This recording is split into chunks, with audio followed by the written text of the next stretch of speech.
Hello guys, welcome back to my YouTube channel সম্পর্কে জানতে থেকে তোমাদেরকে অনেক অনেক স্বাগত। তো আজকে রেসিপিটা হচ্ছে মাছের তেল। তো কীভাবে বানাবো তো চলো দেখাই। মাছের তেলটা নিয়ে নিয়েছি, তো ধুয়ে রেখেছি মাছের তেলটা। তো এই মাছের তেলের মধ্যে আমি দিব আলু, মিষ্টি কুমড়, বেগুন, পেঁয়াজ, কাঁচা লঙ্কা আর রসুন থেতো করে রেখেছি।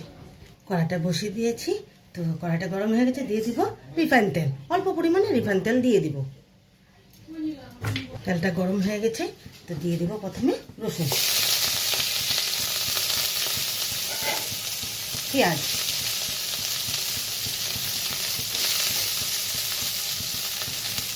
আর দিয়ে দেবো কাঁচা লঙ্কা, দিয়ে ভালোভাবে নেড়ে চেড়ে নেব।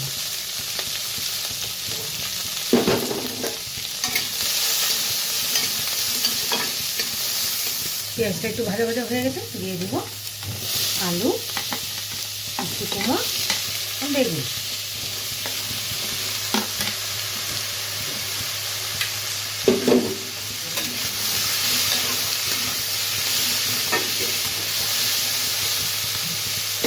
তো দিয়ে দিব স্বাদ মতো লবণ,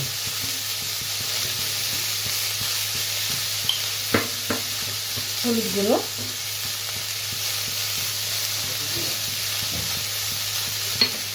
আর কাশ্মীরি লঙ্কার গুঁড়ো।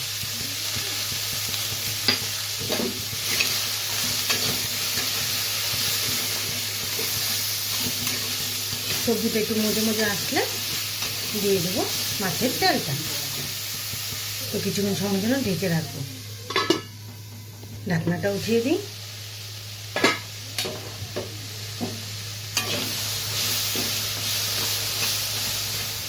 দিয়ে দেবো তেল।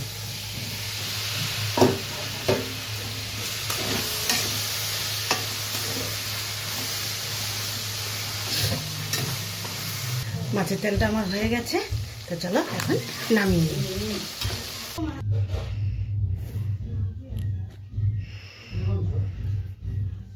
মাছের তেলের রেসিপিটা কেমন লেগেছে অবশ্যই কমেন্টে জানাবে, আর লাইক, শেয়ার অ্যান্ড সাবস্ক্রাইব করতে একদম ভুলবে না।